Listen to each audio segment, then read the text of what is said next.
أود طرح موضوع مهم جدا، وأعتقد أنه يفسر ما وصلنا له من مساوئ وسلبيات في الفترة الأخيرة، ولا أعرف مدى موافقتكم لي بهذا الرأي.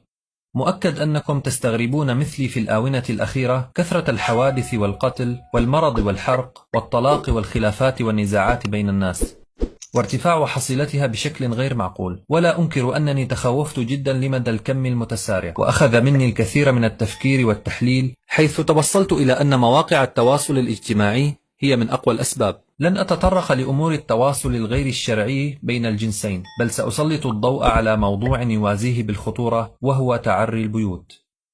وبمعنى آخر هو أنا طالع على البحر مع العائلة، مبروك لزوجي السيارة الجديدة، أنا بالمول الآن، أولادي بملابس العيد، معزومة عند دار حماي، عشاؤنا اليوم عند دار خالي، هذه الهدية من زوجي، أنا وزوجي في المطار متجهين إلى تركيا.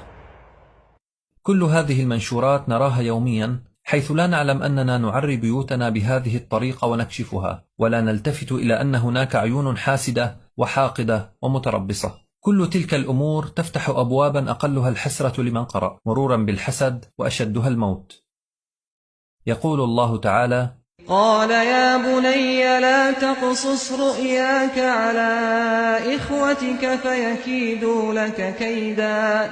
هو نبي ويخبر ابنه النبي ويحذره من حقد إخوته، فما بالكم بغريب الدار؟ لنسمع قول رسول الله صلى الله عليه وسلم: أكثر من يموت من أمتي بعد قضاء الله وقدره بالأنفس، يعني بالعين. وعن أسماء بنت عميس أنها قالت: يا رسول الله، إن بني جعفر تصيبهم العين، أفنسترقي لهم؟ قال: نعم، فلو كان شيء سابق القدر لسبقته العين.